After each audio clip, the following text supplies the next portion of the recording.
Good afternoon and welcome. My name is Romina Quesada. I am the coordinator of the Americas Dialogue and Education Policy Initiative at the Institute of Latin American Studies, or ILAS, at Columbia University.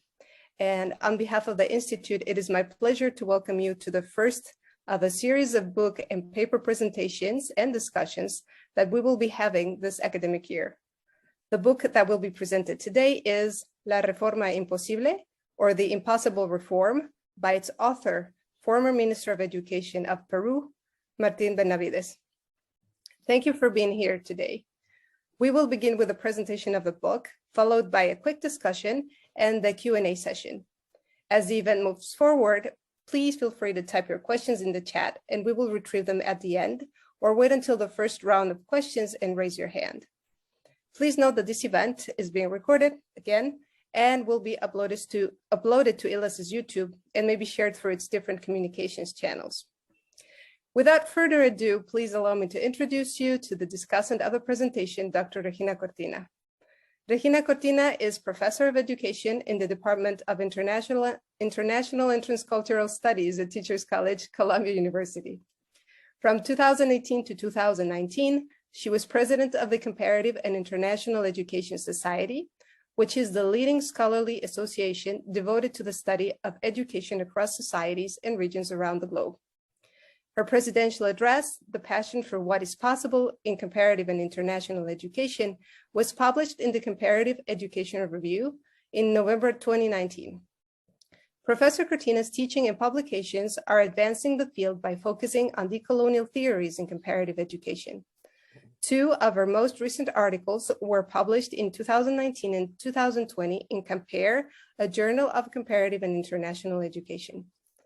Professor Cortina's latest book, Indigenous Education Policy, Equity, and Intercultural Understanding in Latin America, appeared in 2017. Professor Cortina, the floor is yours. Thank you, Romina. I would like to welcome Martín Benavides. Thank you, Martín, for sharing with us your book and being here with us today.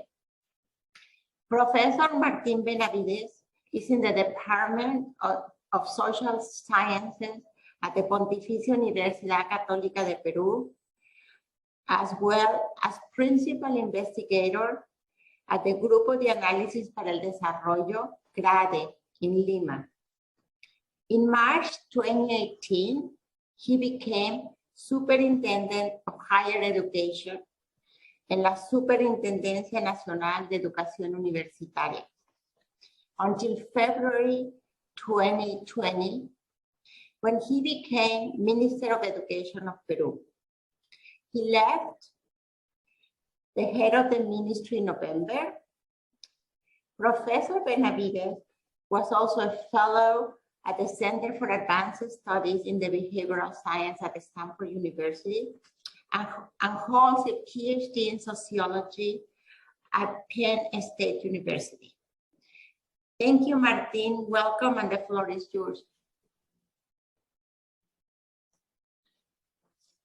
Thank you very much, Regina and Romina, for the invitation to this ILAS seminar. And also for inviting me to share my book to students. The book is aimed for students, so for me it's very nice to be here to share with your students and the community of persons interested in the educational reform. The book, I am a university professor also, but during 3 years I ended up in the middle of politics, casi sin querer queriendo, como dicen por ahí.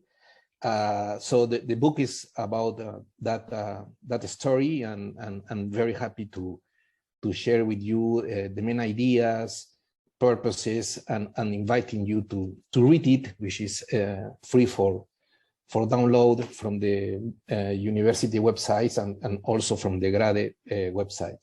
I'm going to share a presentation. This is my first talk in English since 2010, I think. So I need the support of the PowerPoint. Let me share.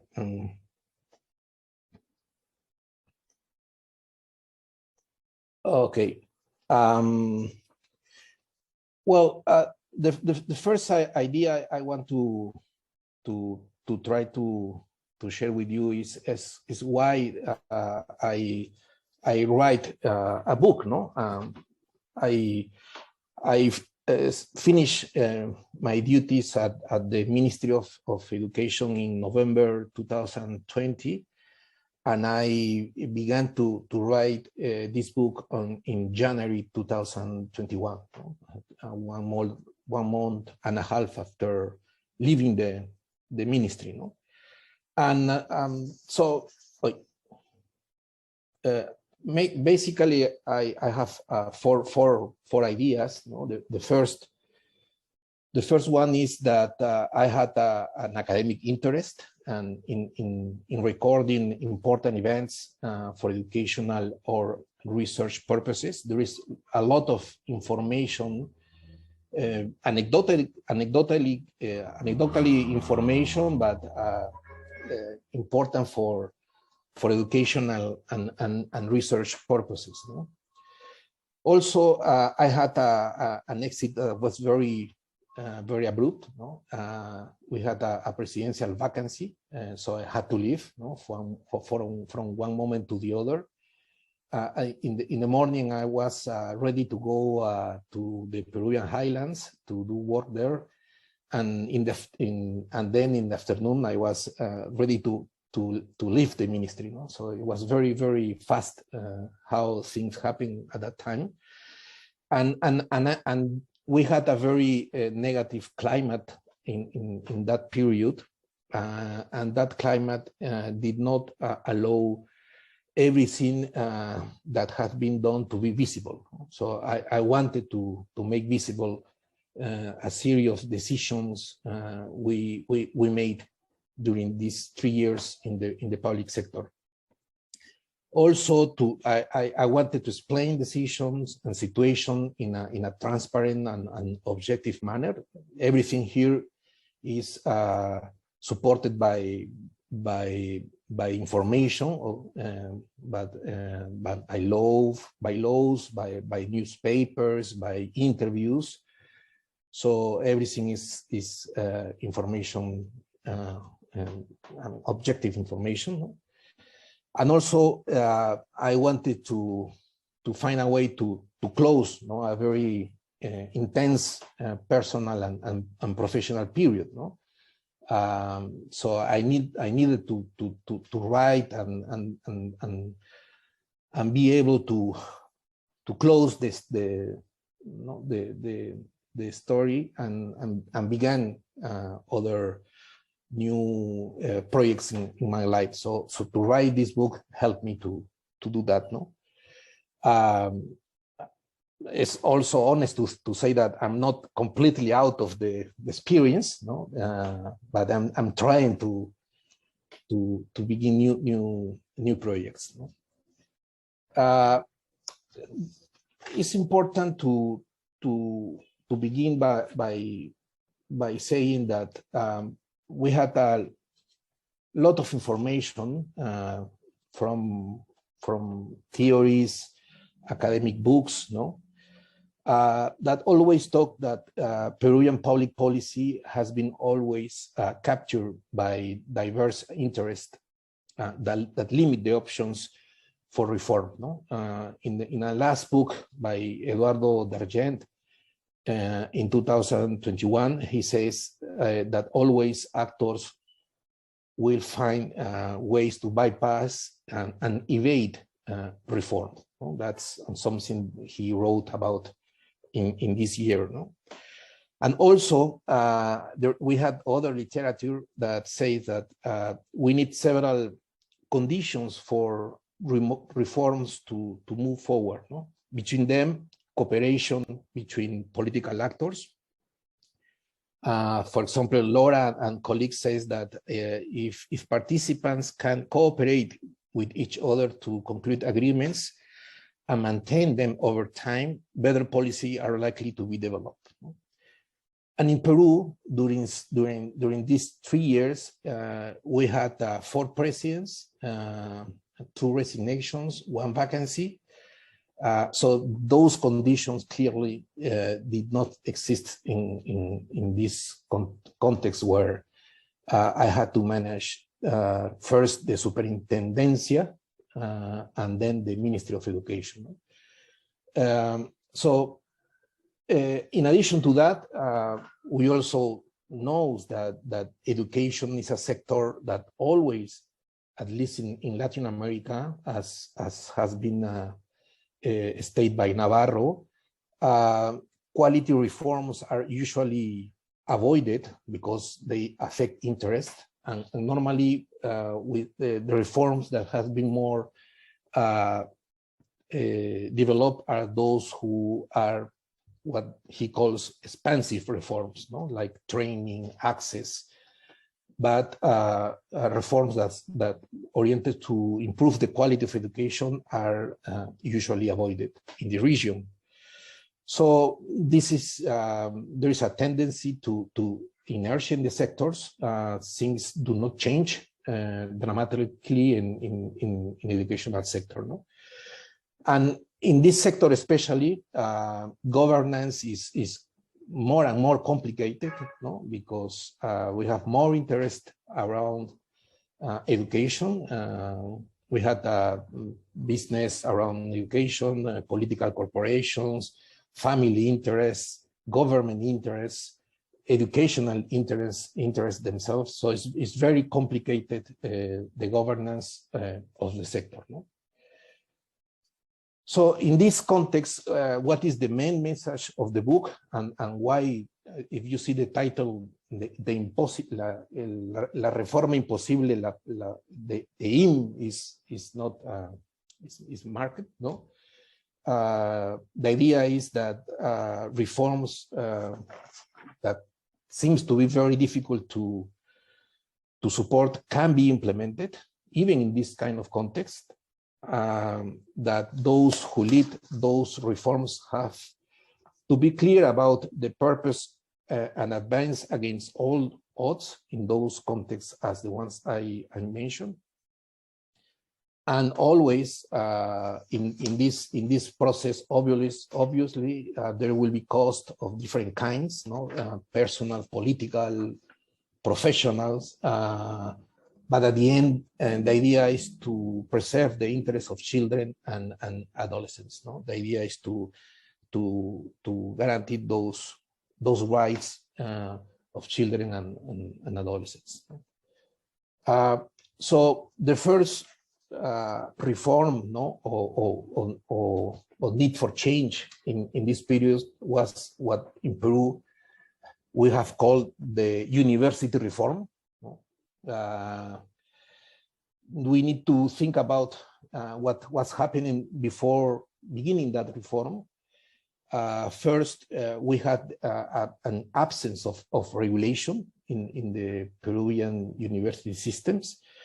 The system was very much captured by business, political, and illegal interest, and the system ended up to be in a crisis. And the right to education was very compromised, as stated by the Constitutional Tribunal in Peru, no? We had then illegal universities, illegal branches, illegal programs. We had low quality university, low quality branches, low quality programs. We had situations where university resources were used for purposes different than the educational ones, no? They went out from universities and didn't come back to invest for the quality. We have the absence of internal procedures based on academic meritocracy. We had in the country also a very low academic productivity and little research, as we can see by the number of publications by university professors, no? For changing that, we had in 2014 a new university law, no? Approved by the Congress that finished in 2016. And part of the law was the creation of the SUNEDU, which is the National Superintendency for University Education. So the main idea of the theory of change of that reform was to change the way university has been regulated. We had before a system where the university themselves they promote their own regulation, and that didn't work. The results were the ones I told you before. So now the idea was to have a regulator that should be autonomous from universities, from political power, and also the idea was that these institutions must evaluate all the universities to maintain or acquire their authorization for being a university. And also there were supervision and sanction procedures that were established by the SUNEDU. We had a change in the rule of the game in that moment. However, this was not easy. Since the beginning, we had a lot of corporate interest represented at the Congress that questioned SUNEDU and all the changes, even before the beginning of the process of the procedure of what we call licenciamiento, which is the evaluation of basic conditions. Also, there were a lot of pressures from the justice. In Peru, all these very bad university form a lot of very bad lawyers that end up working, some of them at the judiciary. So we had a lot of pressure also from the judicial system. As you probably know, a minister was questioned and censored by the Congress, Jaime Saavedra, which is now the global director of education for the World Bank. He couldn't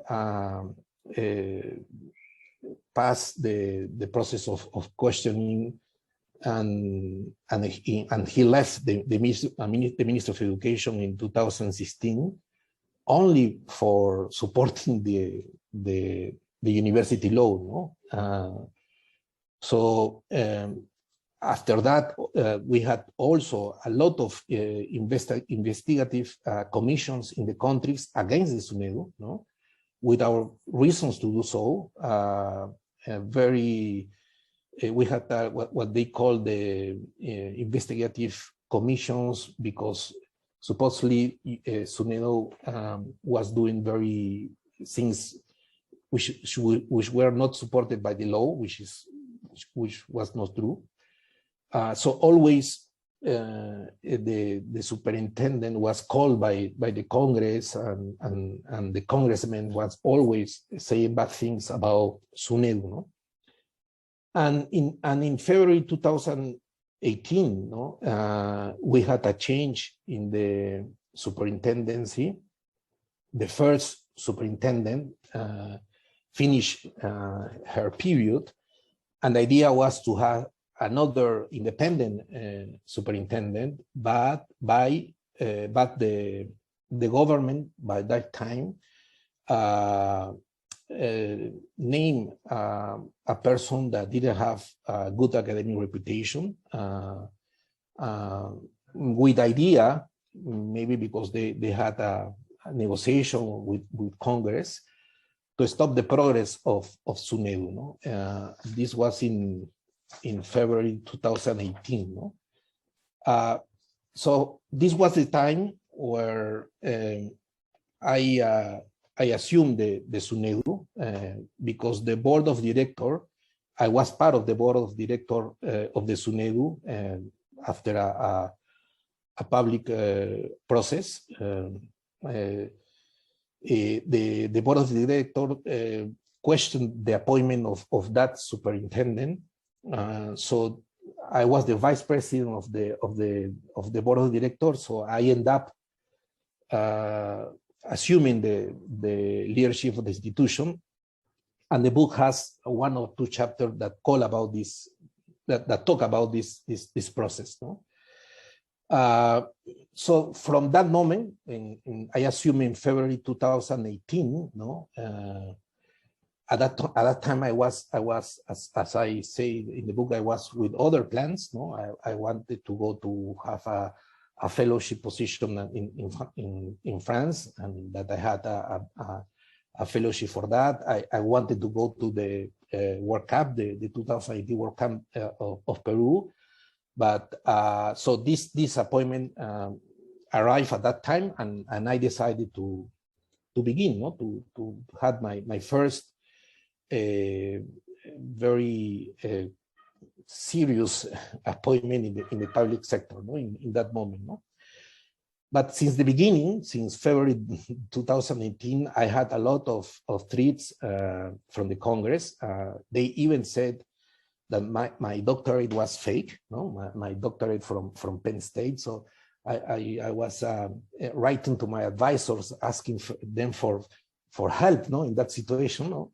But also they invited, they always invented different stories like this one, no? But this was part of the newspaper, no. Benavides didn't have the doctorate from Penn State, no. So I didn't do a dissertation and all of that, no? But at the same time, in that situation, we decided to move forward with the important decision. The decision also detailed in the book, no? But especially those related to the completion of the evaluation, no? Of the evaluation of the basic condition of the universities, and also the sanctions to the universities that had a lot of political and legal power because of the bad use of the economical resources. So we managed to make the strongest decisions. We remove operating authorization to university. We sanctioned money diversions from the 145 university, 50 lost authorization, no, during that time. So they couldn't receive more students. It was a very complicated situation because they had students. So we have to do a regulation to mitigate the impact for the students that were in the middle of their educational formation. We sanctioned by that time almost 40 universities because money diversions, because they use economic resources for political purposes or for other interests related to business, but not related to education. But also, by that time, Peruvian universities began to improve their academic productivity. No? The number of publications in index journals increased substantially from 2015 to 2018, 2018, and now in 2020, they continue to go up. So there were real academic, institutional changes promoted by this reform. So why the reform could advance, no, at least to the first phase, as we call, no. First, because we had support from the academic sector, not from the beginning, no, because at the beginning the university were worried about the possibility to lose autonomy. That didn't happen, so we began to gain more support for them, and at the end, the best university were very interested in the idea that SUNEDU finish the process of evaluation. There were some consensus, and always there were also some critics, no? Especially because the bureaucratic processes were sometimes complicated, no? And this is true, no? But at the end, we had the support from the prestigious and the good universities in the country, from private and public universities. No? Maybe the most important reason was the technical autonomy of the SUNEDU.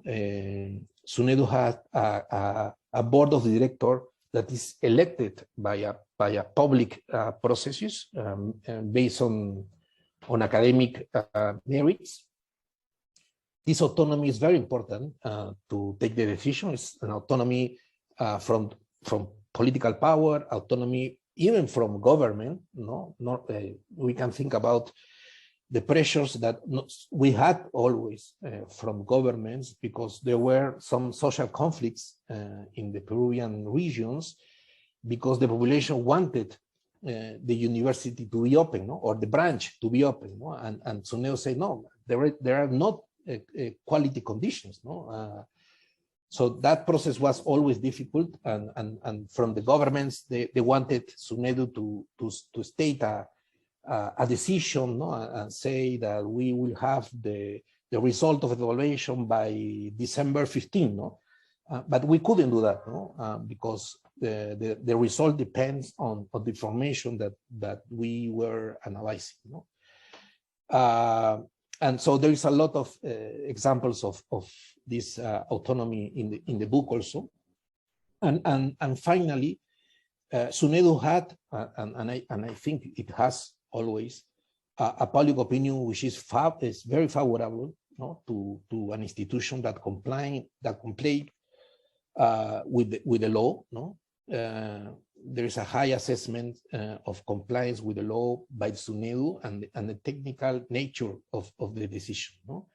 The survey, the public opinion always state that SUNEDU has a lot of approval from the population, and when the Congress were interested in making some pressure to SUNEDU, always we had the public opinion that react against that and support SUNEDU. So I think those two reasons are the more important ones. But when I finished SUNEDU, after all of this process and all of these decisions that I wrote about in the book, and I became minister, the Congress continued to question me, and maybe more would maybe more difficult the work as minister, because in SUNEDU I had autonomy, I was a position which is more technical, but as minister my position was political, so I end up in the middle of the political situation,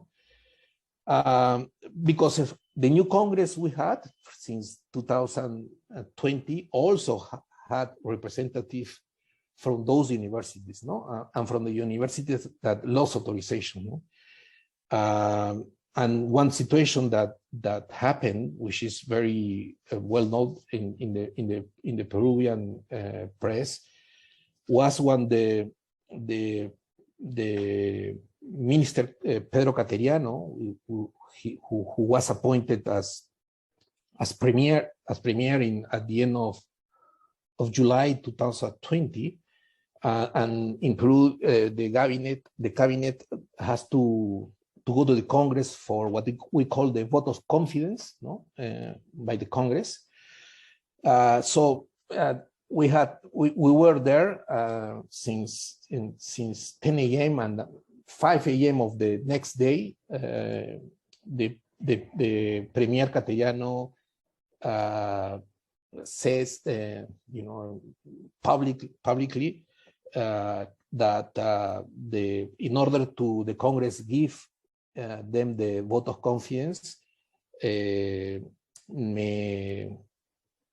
my head, I don't know how to say that, mi cabeza, was, they say that if they remove Minister Benavides, they will give him the vote of confidence. So at that time, at that moment, I wanted to say the premier that I'm ready to go, no? I can go home now, no? But he decided to not remove my head, no, from the cabinet, but unfortunately he couldn't obtain the vote of approval, no. So I was for another third time and with a new premier in the same week, no. But the campaign continued very strong against my work as superintendent. No, I had a lot of problems with the justice, with some journals, very strong campaign in social networks, especially directed to my family. So at that time, I wanna check seats. Okay. So at that time, I had all of these problems. And the following week, after the vote of confidence, I had to come back to the Congress for my own interpellation, no? for my own process of, I don't know how to say it, the Congress questioned me. No? In Peru, we said interpelación. No? So, but I survived the interpellation, no? After also a very long process of debates and insults and everything, I survived, no, and the book also this story is in some of the chapters. Here is the picture of the Peruvian Congress at that time. We didn't have congressmen because they were always, all of them, they were in their homes with the distance connection, but we had the presidency, no. I was looking at the presidency, no. So at the end, I think that this was a political cartoon that appeared in the day after the interpellation. I don't know how to say, which is very clear, no. This is by Carlin, which is, I think, one of the best persons that understand the political situation. This is Congress, no, the people from the Congress, and they wanted to kill me, no. But they couldn't kill me at the end in the interpellation. No? This person is supposed to be me. No, I was with more weight than now. No, but I think the picture was very nice to show the situation. No? That was very much like this. No? And the other story on the book is the response to the pandemic. No. I was assigned to be minister in February 13, 2020, but in March the 7th, we have the first COVID-19 case in Peru related to a school. No? We were designing the plans for changes in infrastructure, for improving educational performances, policy for higher education, improvements on management, but we couldn't do that 24/7. We had to manage also the situation of the emergency, and the decision more difficulty most difficult was the decision to close the schools. But at the same time, we decided to try to maintain the educational service in Peru. No, the problem was that the Peruvian educational system was very unequal, no, with very difficult resources. No, this is a graph of the result of the national achievement test in Peru, and we can see there that in 2019, almost 90% of the students in rural schools finished the year without learning language and mathematics. No? That was the situation at the beginning of the pandemic. No? And connected also with that was the situation that we didn't have in Peru. Access to ICT is very limited. 6 households out of 10 do not have internet nationally, but in rural areas, 9 out of 10 didn't have internet access. In Peru, 2 households do not have TV and 4 do not have radio. So in that situation, we couldn't do a complete educational distance program, given those limitations. So we decided to do a multi-channel strategy, to combine TV, radio, internet, with the idea to maintain the system as much as we can. We promote a lot of relationships with national TV channels.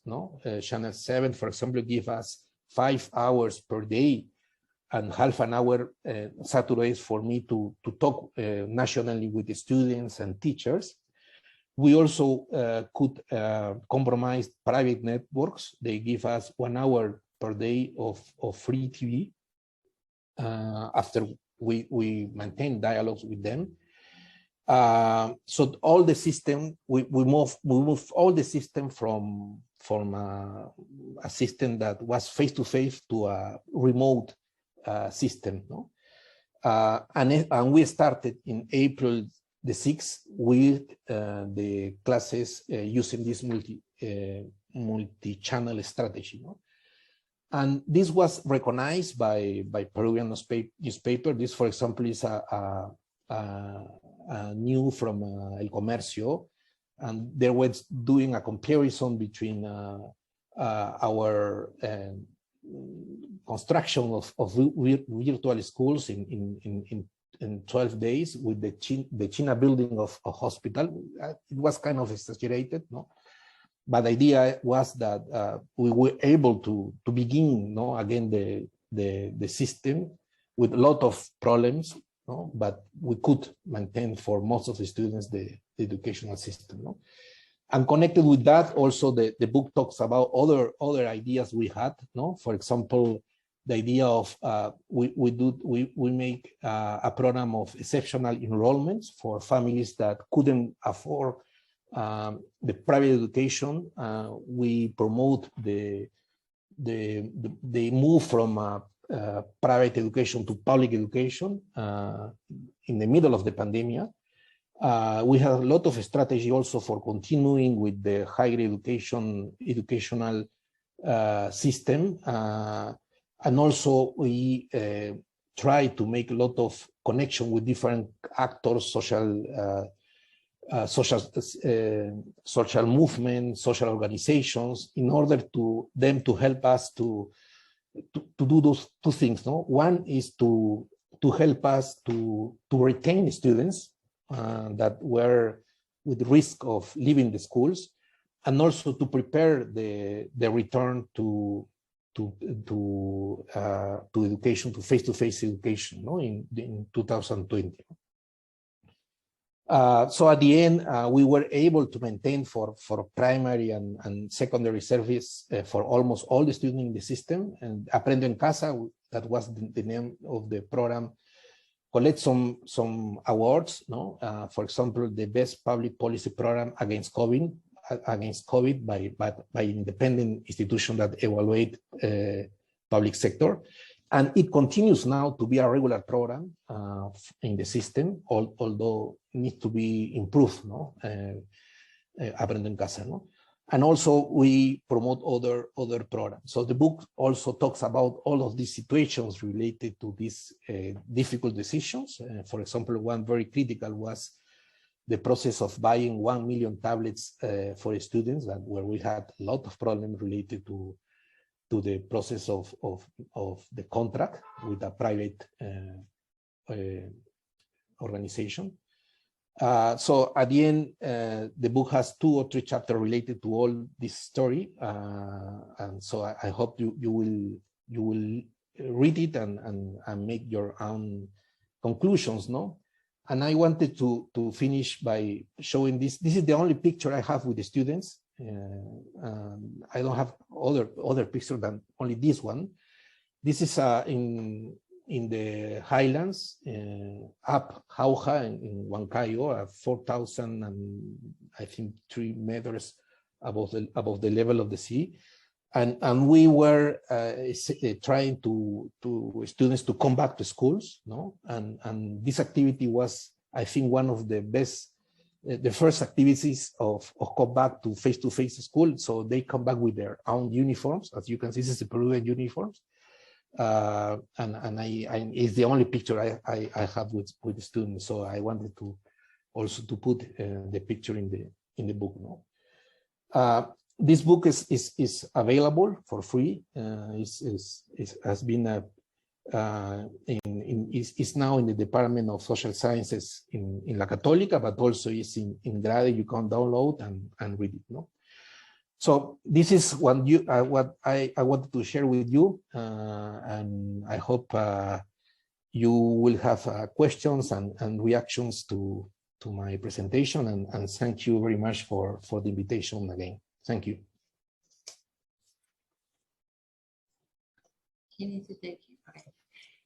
Muchas gracias, Martín. It was a very interesting presentation of the book. I think you did very well summarizing the different sections of the book. You know, your part as superintendent of SUNEDU, your part where you were Minister of Education, and also the very important part of the book that is the story about Aprender Primero and everything that happened in Peru during the pandemic. I want to ask one thing. Can we share the PDF of the book that we have if people ask for it, or they have to go to the Católica to get it? No, you can share it. It's okay, is my own production. Okay, so if Romina, people ask for the book, please share the book. So we have 15 minutes more, and I have some questions, but I would like to see if anybody in the audience has questions. If no, I will ask some questions. Romina, can you tell us if we have questions? Absolutely, of course. So there's a couple of questions here. One of them is what happened after Martín left the ministry, yes, because his time there was limited. So what happened after that?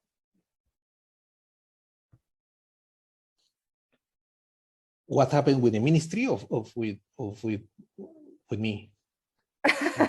Well, the question doesn't say, but I think broadly after once the whole Aprende en Casa, is that what it is? Aprende en Casa. Okay. Aprende en Casa, yes, and then yes, also with you, if you want to share. No, well, with me, I began to write this book for 5 months approximately. In the educational sector, we had a ministry for 2 or 3 days during after Vizcarra presidency. We had a president that was the president of the Congress, Merino, but then he resigned, and we had another president who was Francisco Sagasti, and he had a new ministry which is also from the academic sector. And I think, it's kind of complicated for me to talk about that period. But what I can say is that I think Peru could do more efforts to the return to schools, to the improvement of the Aprende en Casa. Aprende en Casa had some problems during 2021. The program didn't begin at the beginning of the school year, began after 1 month. So I think you can invite that ministry to talk about that. But at the end, I think some of the program continue, some other programs didn't continue. And now we are in a complete different situation. We had another president. Unfortunately, we had one ministry for, I think it was 1 month, no more than that.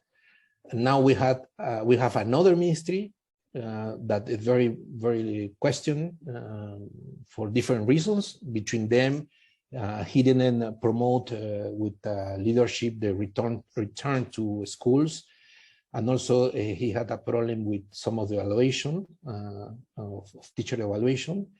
And also the SUNEDU is now again in a new complicated situation because there are new initiatives in the Congress for changing the way through which the board of directors is elected. They wanted to put again the person from the universities in the middle of the board of the directors. So now there is again a situation like this, but I hope that with the support of the public opinion and also from the academic side, this isn't happening. It's a initiative that is very, very similar to others we had in 2016, 2017, 2018, and 2020. Always looking at ways to stop the university reform.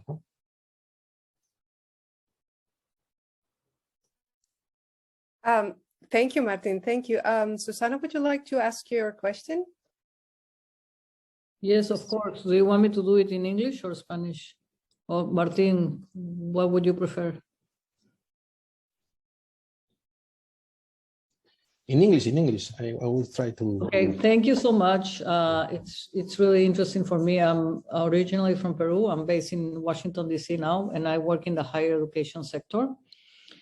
And before I work in governance at the World Bank and other organizations. And unfortunately, Peru, I think that the problems that we see in the education sector are similar to other sectors because it's a broad state capture and lack of, governance and transparency and a high level of corruption in state institutions. And this has definitely an effect on the education sector. It's really sad because the quality of education in Peru, based on recent reports, continues to be very low compared to other Latin American countries. But those, I am fully aware that you had, given all your strength and energy to make a difference and to change. But why, my question is why, and it's difficult for one single person that is leading a ministry to implement the level of changes and reforms that are needed, because there are deep-rooted issues. And there is corruption. Some of the universities are used for money laundering, and that's well known.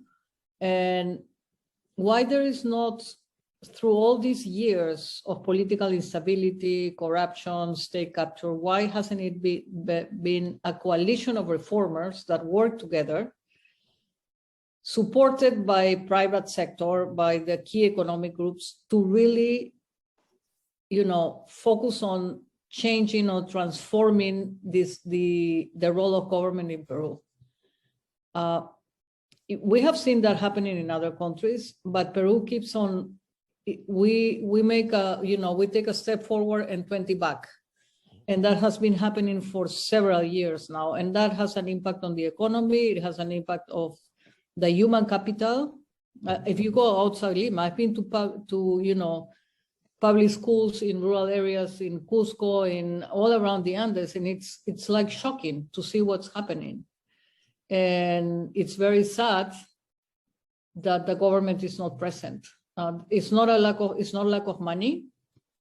I think it's lack of commitment. It's lack of capacity of public sector employees.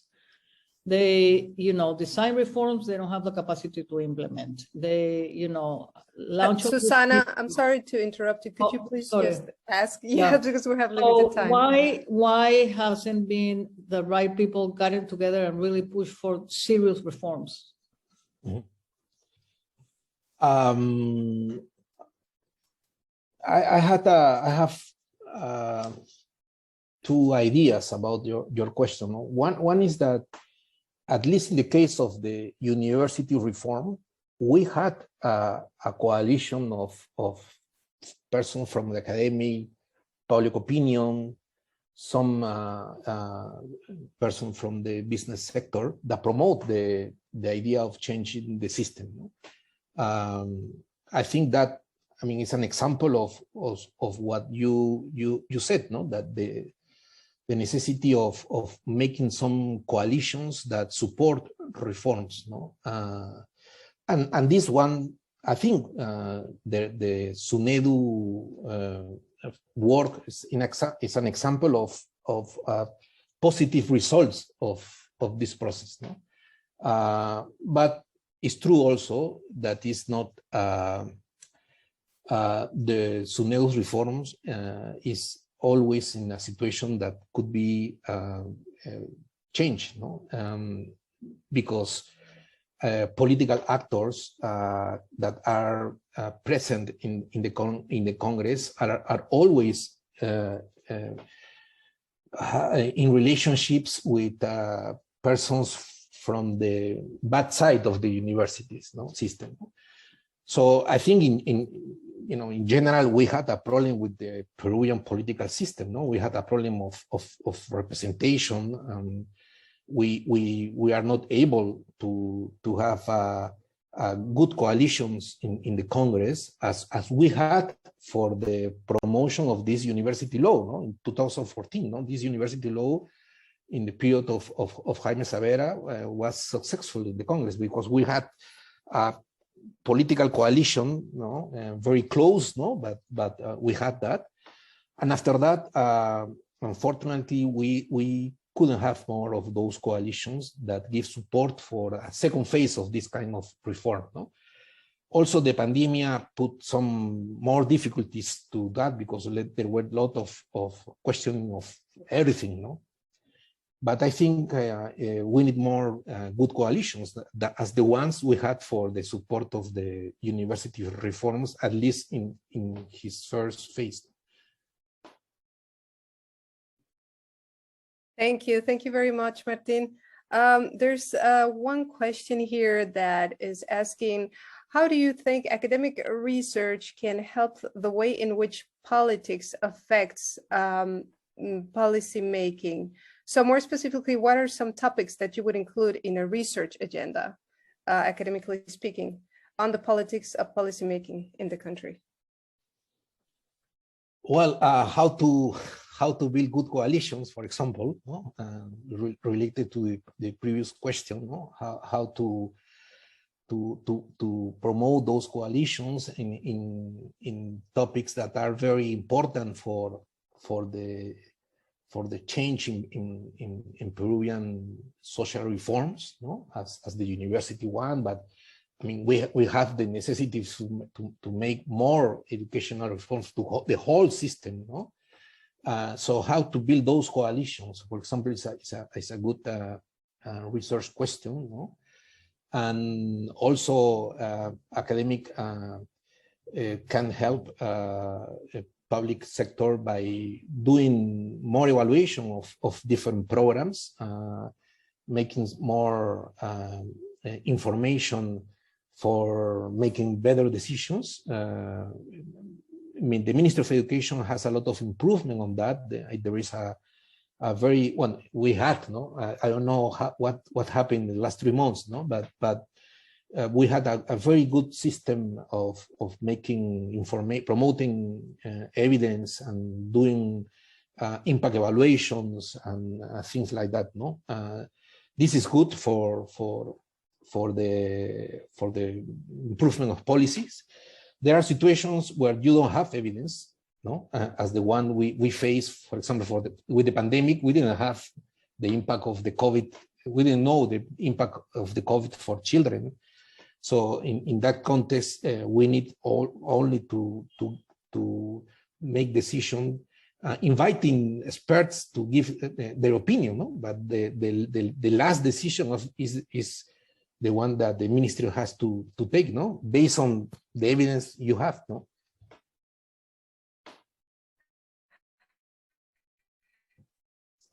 Thank you so much, Martin. And so this is the last question. what do you recommend for somebody? You know, you have already talked about your experience there, and the book is about this, your experience. So what would you recommend for somebody who aspires to be a Minister of Education? What would be the path to hold such? I can recommend to enter the public service. No, I think we need more persons interested in doing.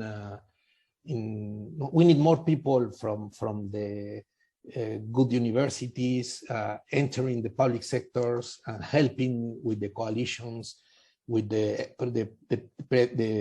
promotion of evidence. I will, call for this necessity to enter to the public service and help to do the reform. No. I wouldn't recommend to be minister. No, that's a more personal decision, but I will definitely recommend to go to the public service. Thank you. That's good advice, or some advice to follow here for many students that we have here. So thank you so much, Martin, for sharing your experience and time. We're getting to the end of this event, so thank you for being here. Thank you, Professor Cortina, and thank you all for your questions and for joining us today. Martin's book presentation will be uploaded on ILAS's YouTube within the next couple of weeks, in case you want to revise it. And we hope you enjoyed this talk, and please don't forget to join us on December 9th for our next book presentation, Innovation, Inclusion in Education, Policies and Implementation Strategies, with editors Karen Monkman, Zaira Navarrete, and Carlos Ornelas. Thank you once again, Martin, for everything. Thank you.